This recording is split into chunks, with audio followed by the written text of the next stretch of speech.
In today's video, we're going to learn about using your voice in a presentation. Let's get started.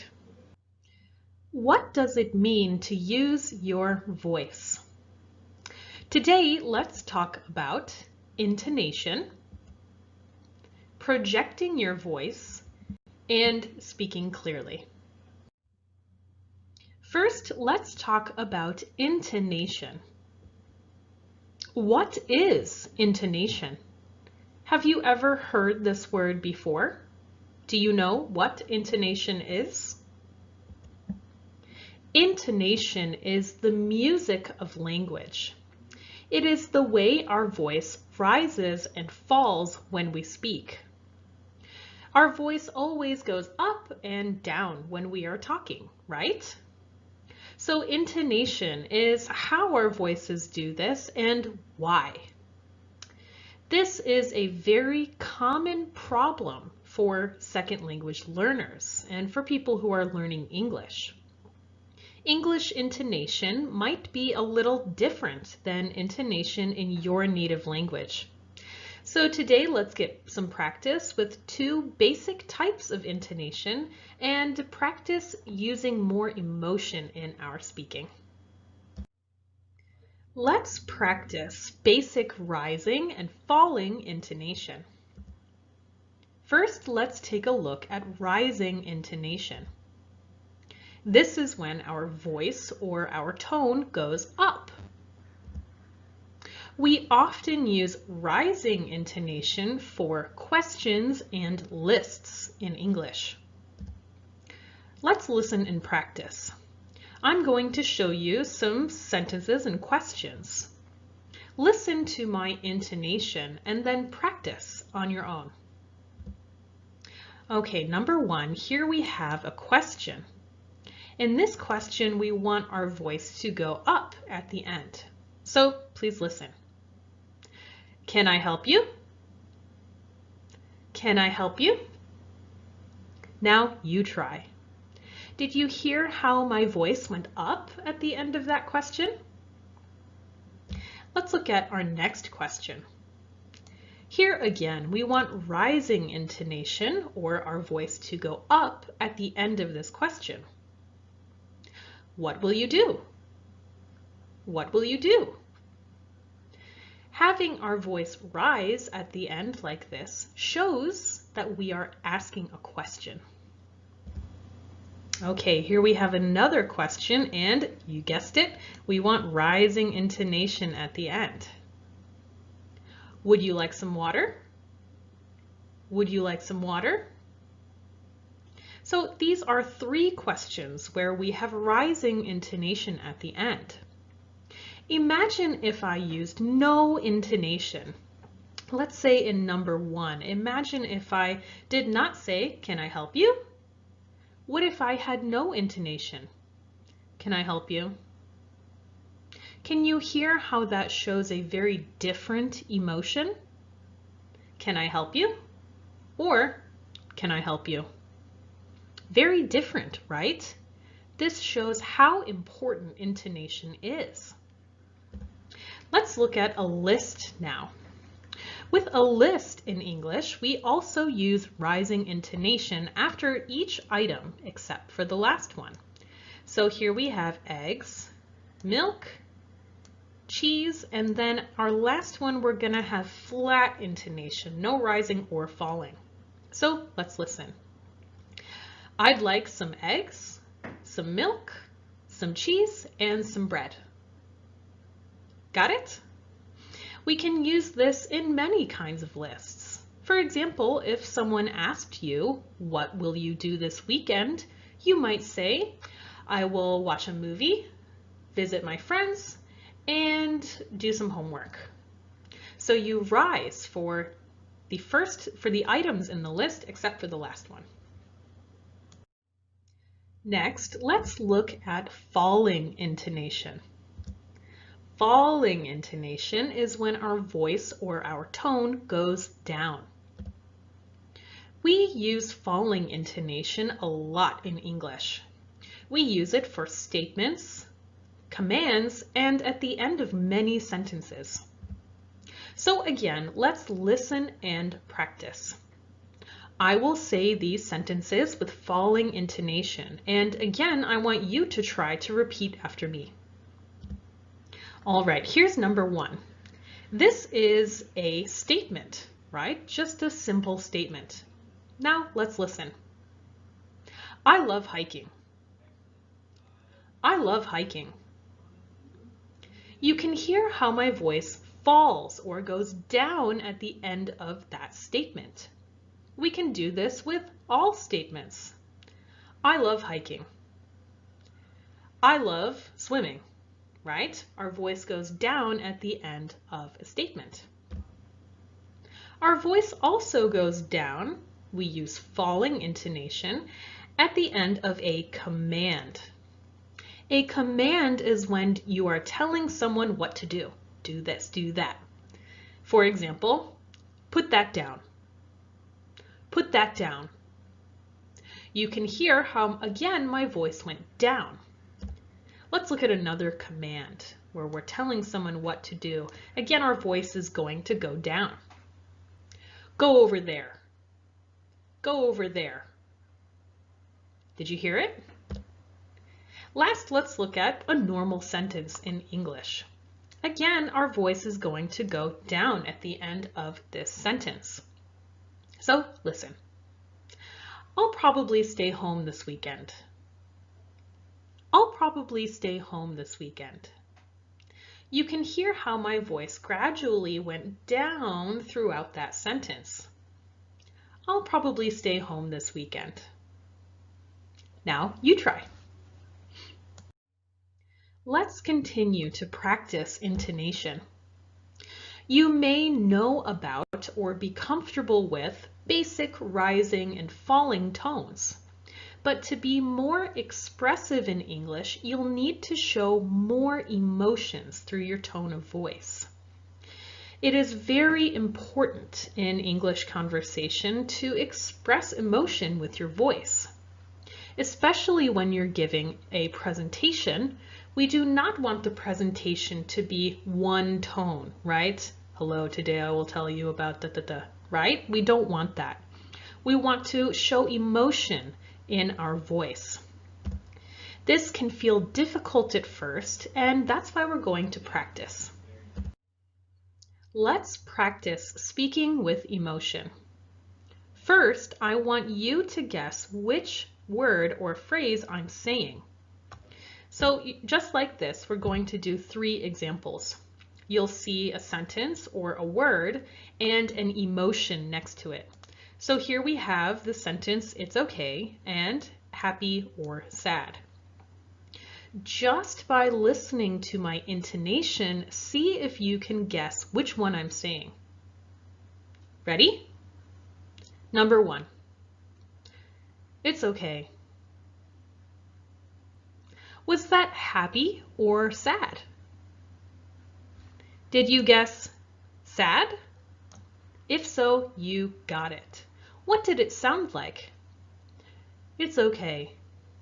My voice went down, and you can really hear that I am not happy when I'm saying that sentence, right? Let's look at a few more examples of how big of an impact tone can have. All right, here we go. Number 2, our sentence is, this is fun. So am I saying it in an excited way or a bored way? Ready? Number 2. This is fun. Did I sound excited or bored? If you guessed excited, you are ding ding correct. I said, this is fun. My voice went up and my tone is a little higher, right? This is fun. Not this is fun, where I might sound a little sad, or this is fun, where I sound a little bored, right? Just these small changes in tone really change the emotion that we're showing. We can even do this in one simple word. So here we have the word okay. So listen again. Am I saying okay with an agreeing tone or with an annoyed tone? Here we go. Number 3. Okay. Did I sound like I was agreeing with someone or like I was annoyed? There you could really hear that I definitely sounded annoyed. Okay, right? So there are many ways we can use tone to express our emotions. When you are speaking English, and especially in conversation and in presentations, don't speak like a robot. Really use your tones to express emotion. It is also a great way to make sure the audience stays interested in what you're saying. Now that we have talked about how important intonation is, let's talk about 2 more important ways you should use your voice when you're presenting. Next is projecting your voice. Projecting your voice means everyone in the room can hear you. So if this is you and you're presenting, everyone in the back of the room should be able to hear what you're saying clearly. So how can we project our voice? Maybe you are a quiet talker, or maybe you feel a little shy when you speak in front of other people or present. The first step is to use good volume. You don't need to yell, but make sure that you're speaking loudly enough so that everyone in the room can hear you.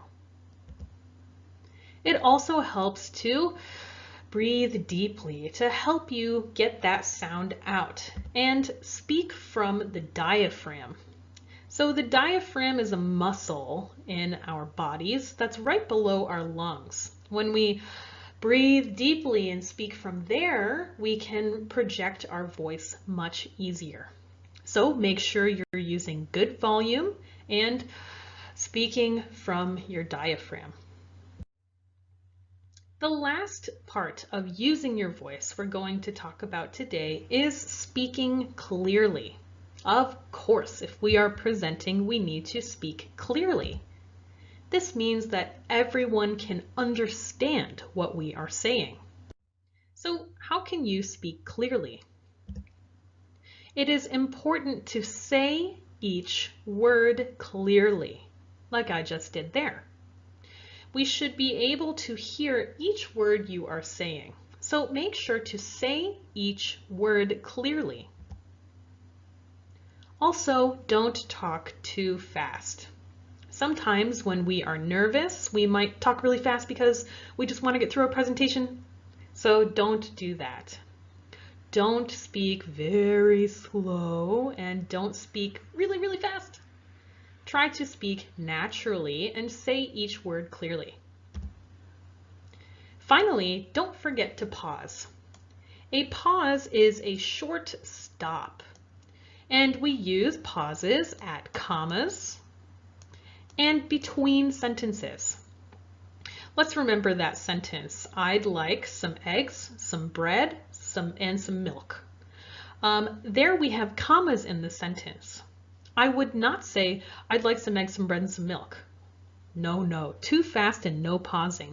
I would say, I'd like some eggs, some bread, and some milk. Don't forget to pause. All right, everyone, that's it for our video today. So remember, today we learned that it is very important to use good intonation, project your voice, and speak clearly so you can have an expressive, easy to hear and understand presentation.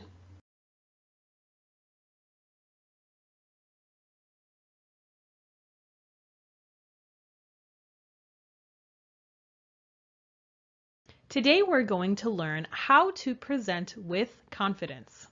Let's get started. To begin today's lesson, I want to ask you a question.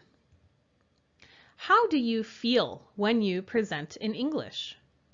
Have you ever felt nervous, shy, or even a little scared?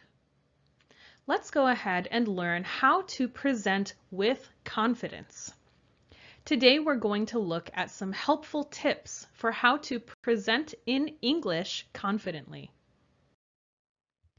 Our confidence tips for today are about practice and preparedness, recording and self-feedback, posture, speaking clearly, and making mistakes. Let's go ahead and talk about these tips one by one to help you become more confident in your English presentation skills. Tip number 1, practice and preparedness. Practice is the most important thing that will help you be confident when giving an English presentation. When you practice, you should practice your script until you are over-prepared, until you are so prepared that you're almost tired of reading your script. You have practiced so well that you don't even need the script anymore, and you can say your speech any time of day. This is so important. Practicing and over-preparing means that when you give your presentation, you can focus on different things like managing your stress and focusing on the audience and gestures and other presentation skills. So, with practice and preparedness, make sure that you prepare so well that you can say your speech without even thinking about it. Because you will have the mental energy to focus on managing your stress, find a relaxation technique that works for you. Almost everyone feels at least some stress when presenting in front of other people, and especially in a second language. So whether it's deep breaths, meditation, or visualizing something that makes you feel happy before you present, find something that works for you that you can use before and during your presentation. Finally, to prepare to give your presentation, you should watch other English presenters for inspiration. We recently did a video about how to learn English with TED Talks, for example. TED.com is an amazing resource to see wonderful presenters. Not only can you learn vocabulary from TED.com, but you can also watch their presentation skills and ask yourself questions like, what do they do well and how can you mimic it? So remember, practice until you are over-prepared, use a relaxation technique, and watch other English presenters for inspiration. Tip number 2, recording and self-feedback. So this is a two-step approach that will help you be more confident in your presentation. First, you should record. You can even just use your phone, the audio or speaking of your presentation. After you record it, you should listen to it. How does your voice sound? Pay attention to the speed. So are you talking too fast? The clarity, can you understand every word? And your intonation. Is your voice rising and falling naturally when you speak? Then you can practice until you're happy with it. Keep recording the audio and changing some small things that you hear until you're happy with it. After you are happy with the audio, now it's time to record a video of your presentation. So remember, you have practiced, you have prepared, which means you know your script very well, and now you're happy with the speed and clarity and intonation of your speaking. So now we can focus on other presentation skills. So next, record a video. Then watch the video. How is your body language? How about your eye contact and gestures? Then repeat the same process. Practice until you are happy with it. So first practice the speaking until you're happy with it, and then practice your other presentation skills like gestures, eye contact, and body language until you're happy with that. Tip number 3, posture. So this is part of body language, but it's very key to helping us feel confident. Practice standing tall with a straight back and hold your head high. This was talked about a little bit in our body language video. But there's a key point to why we should stand with good posture. Not only do people see us as more confident, but practicing looking confident can help us to feel more confident. Sometimes in English we say, fake it till you make it. This means that even if you are not feeling confident, standing and talking like you're confident can help you slowly really feel confident. Just like smiling when you aren't really feeling happy can actually slowly make you feel slightly better or more happy. So make sure to pay attention to your posture.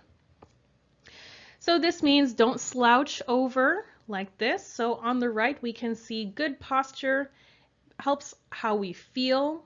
It helps our communication, and we just feel more confident when we have good posture. This is very important in a presentation. So remember, practice good posture. Even if you feel like a little nervous and shy, make yourself stand tall, stand straight, and stand confidently, and it will help you slowly really feel more confident.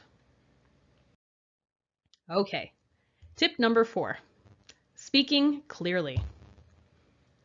Practice speaking slowly and enunciating each word, especially at the beginning of your presentation. If you are a second language learner, you might have an accent. And if you're speaking to native English speakers, some people might have a hard time understanding your accent. So make sure to speak slowly and clearly, especially at the beginning. This is also good practice for working on your pronunciation and intonation. Another part of speaking clearly is pausing effectively. Just like that. So pausing gives you a small break, and it also gives the audience a chance to process or think about what you just said. You can pause for maybe 2 seconds after an important point. This will give you a moment to maybe just relax and think for a moment, maybe remember the next part of your script. And it will also give the audience a chance to think about what you've said.